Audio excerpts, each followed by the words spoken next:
Okay, so do you guys watch like My 600 Pound Life and all those shows?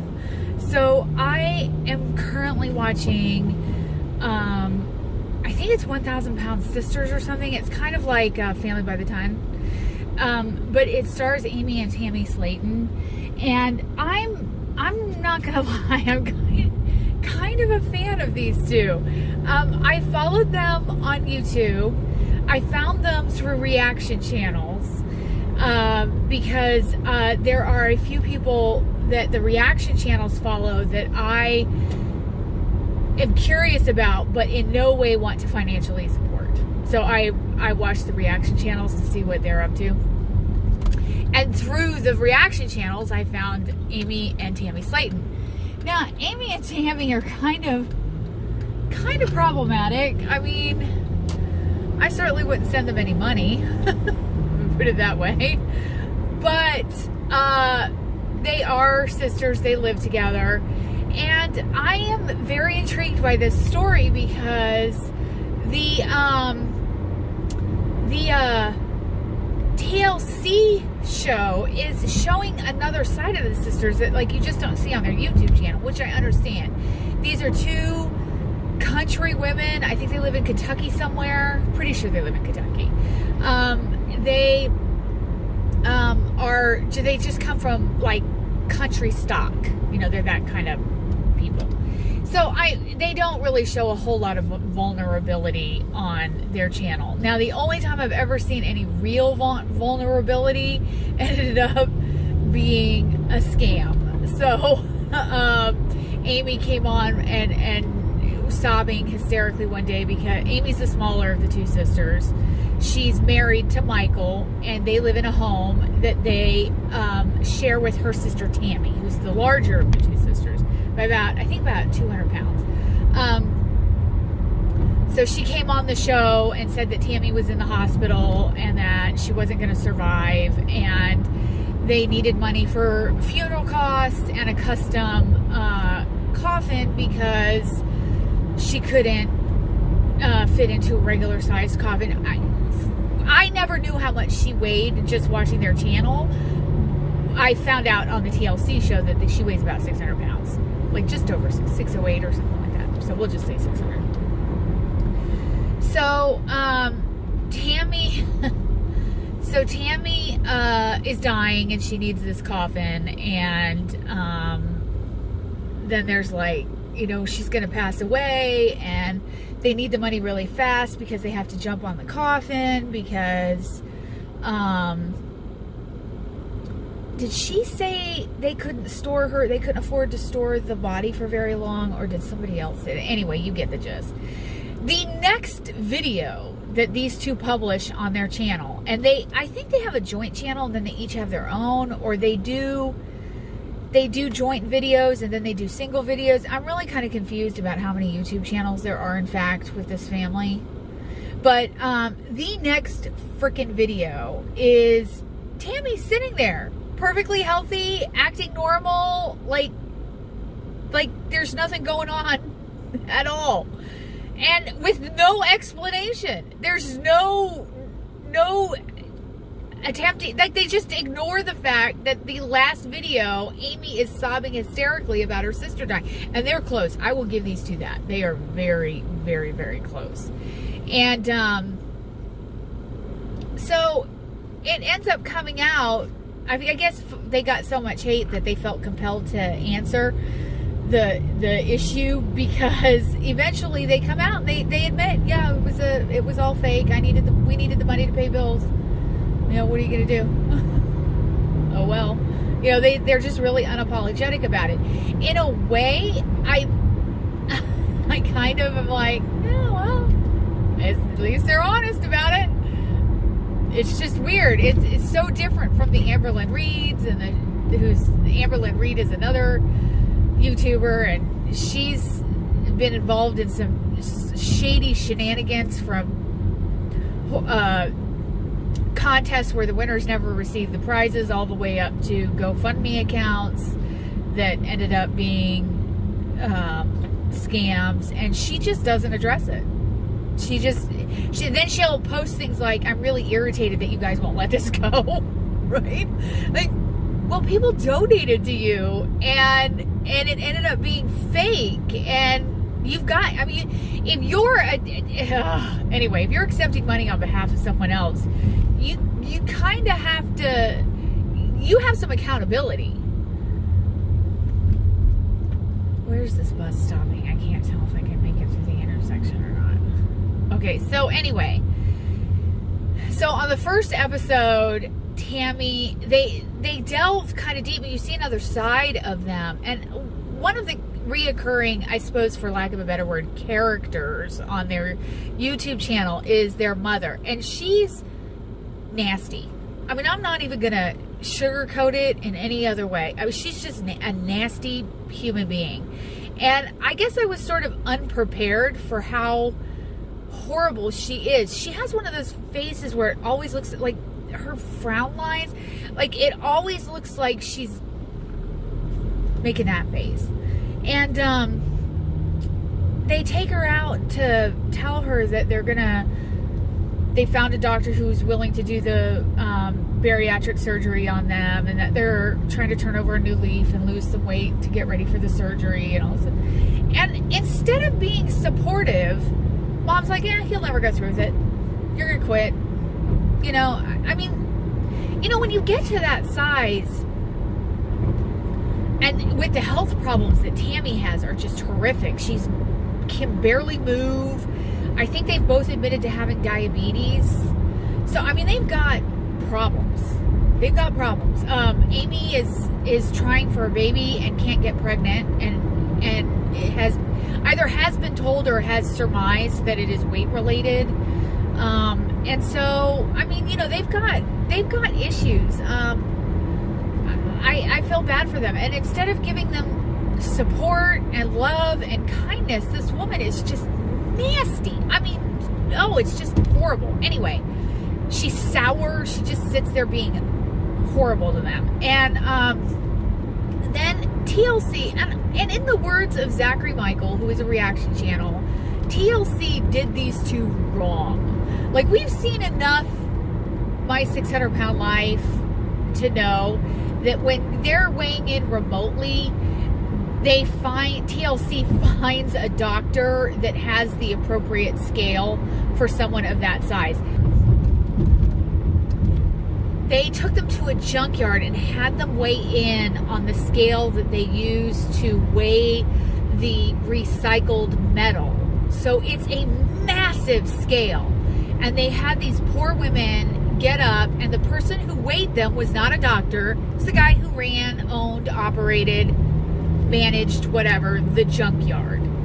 So Amy gets up, she weighs herself. Tammy gets up, she weighs herself. They retire to the car where they cry. And look, I don't care whether you're 20 pounds overweight or whether you're 200 pounds overweight or whether you're 1,000 pounds overweight. Weighing in when you're not happy with your body is horrible. And I feel like TLC just made these poor women feel even worse. So that's how the first episode ends, is that they're crying, and they decide, they kind of convince themselves that the scale is wrong. So furthering how TLC did these two so wrong, they cut back to the producer asking the junkyard operator, how accurate are these scales? And the junkyard operator says the scales are regulated by the United States government, and so they send inspectors over to check the accuracy of the scales every few months. And he's had his scales inspected within the last few months. So they're highly accurate. Now, the next episode, it was really funny because at the time there was a lot of speculation among the people that watch Amy and Tammy on YouTube. They did a meet and greet in Georgia, and they filmed it for their YouTube channel. And there was a lot of speculation about what they could be doing in Georgia, because as you can see in the TLC show, it's not like thousands of people came out to the meet and greet. I mean, I actually felt kind of bad for them watching it on their YouTube channel, then I felt just as bad watching it on TLC. Tammy said something that was just really sad, and she said, I hope a lot of people come out because these are my friends, and I don't have any friends in real life. And I felt so bad, you know? Anyway, so not a lot of people showed up. They did this meet and greet, and everybody was trying to figure out why Georgia? Like, why drive all the way to Georgia? If you're going to do meet and greet, why wouldn't you just do it like where you live in Kentucky? And so, of course, speculation started that they were in Georgia to visit a doctor. I think everybody thought they were going on My 600-Pound Life, which is usually sort of the speculation with that, and that that's what they were down there interviewing for. But it turns out they were down there to visit the doctor that's agreed to do the surgery for them. And they go in, and you can see Tammy. In fact, I think she says it in the show. She says something like, I'm hoping that the scale at the junkyard was wrong and that I'll get my real weight here. And then she gets on. Now, they were supposed to be losing weight this whole time. She gets on and she's gained weight. Not a massive amount of weight, but she certainly didn't lose any. So she says, yeah, I guess the scale wasn't wrong. And I just felt so bad for them. Like, I kind of like them anyway. They were the kind of people, like, have you ever known anybody in your life where you kind of get a kick out of them? Like maybe a coworker or somebody you go to church with, or somebody that's sort of in the periphery of your social circle, so you're not really close with them, but you do come across them every now and then, where you don't really care for them. You don't want to get, you don't want to get too close to this person, but you do sort of enjoy their company. But they're giving off enough warning signs for you to know that these are not people that you need to be bosom buddies with. That's how I feel about Amy and Tammy. I enjoy watching their YouTube. They're kind of fun. They're gross. They're not the cleanest people in the world. I'm really shocked because one of the things that, like, filming for this vlog, and I'm only halfway through week 1 at this point, that I've realized is the background in my videos.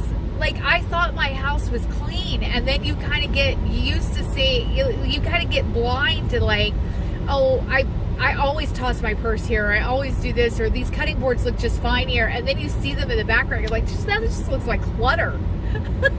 These women do not care. They regularly film with cupboards open, junk on the counter, cockroaches. Look, I'm not gonna lie. If any kind of bug floated across the screen of my camera, that would get edited out in exactly. I might even scrap the entire footage. But they just put it in. They don't care. They burp, they fart, they spit food out of their mouth. They literally just have no shame. And for some reason, it's really refreshing. Now, Foodie Beauty, Chantal, sort of does the same stuff. And I am very repulsed by Chantal. On the other hand, Chantal is a vile human being. I mean, just absolutely vile. She does things that are... She got into a war with somebody and called, like, on YouTube, like a beef with somebody on YouTube. And you know what she did? She called the Department of Child Protective Services in their locality and reported them to Child Protective Services for not being a good parent. And then she kind of got called out, and one of the things that Chantal does is when she gets called out on her behavior, she double downs on it. Instead of admitting, you know, maybe I did wrong, maybe I shouldn't have done that, maybe whatever, she doubled down. So then she was like, yeah, I called him and I'm not even sorry about it. So then months later, when it's still getting brought up and now she can see, oh crap, I really made a mistake, she can't come back now and say, well, I probably shouldn't have done that. So nobody ever really bites. She lies. Like, just recently she said, she had a video in the morning. She's like out of control. out of control right now. I don't know what the hell is going on in her life, but it's bad. So she filmed a video in the morning where she said her highest blood sugar was like this is the Canadian scale. I don't know what it is on the American scale, but she said it was like 8.2 or 8.5 or something like that. The same day, she posts a second video where she says she did her blood sugar and it was 7.9, and that was the highest her blood sugar's ever been. So in the same day, she lied. Like, she lies so much she can't keep her lies straight. The other thing that she does is she's like, oh, your kids must be so embarrassed, your family must be so embarrassed. This woman regularly talks about crapping herself during threesomes, sex with homeless people. She farts on camera. She does not chew her food. Like, she'll take bites this big and then shove it in her mouth and swallow it. It's just astonishing. Like, and regularly talks about the fact that her mom doesn't watch her YouTube channel because she doesn't like it. BB, her boyfriend, doesn't watch it because he doesn't like it. So she's got nerve telling people that, your family must be so embarrassed. I mean, it's just terrible. But anyway, the Slaytons are not like that. They're actually, they kind of seem to get the joke with their channel. They don't take it too seriously, which I think is the key. The Amberlynn Reid and Foodie Beauty, I think they take themselves really seriously, whereas the Slayton sisters, they're having a good time. And that's sort of, I think, what makes them likable, even though they're not very, like, they scammed their viewers. They've done some weird stuff that I would say is questionable behavior, but they're likable. I don't know. I think it's because they seem to be genuine. They don't take themselves seriously. They are what they are. You kind of know that they're not they're not entirely honest with people. So they're not trying to pretend that they are. That's what I'm saying. They're not trying to pretend that they're nothing that they're not. Whereas you've got like the Foodie Beauty and Amberlynn Reid, they are really trying to pretend like they are something on a whole nother level. You can see, if you took away food and replaced it with, like, say, cocaine or an opioid addiction, they very much are addicts. And the lies they tell us, the lies they tell themselves, is so apparent that it's weird that they don't see it. It's just weird. But, I mean, alcoholics and drug addicts do the same thing, and then they get very offended when people don't believe the lie. Both Chantal and Amberlynn Reid present themselves as being nutritionists and medical healthcare experts, which is really offensive given the fact that Amberlynn Reid is pushing 600 pounds and Chantal claims to be 386 pounds, but I'm not sure that there's very many people out there that believe that at this point. I think she's over 400. She has a regular scale, and so I went to Target and I bought this home scale, and I think that as a result of her higher weight, it's not giving her accurate information. And of course, it's giving her information that she's okay with, because it's not saying that she's 550 pounds or 450, but I think that that's probably more likely. Anyway, my trainer's texting me, so he probably saw me pull in, so I will talk to you all later.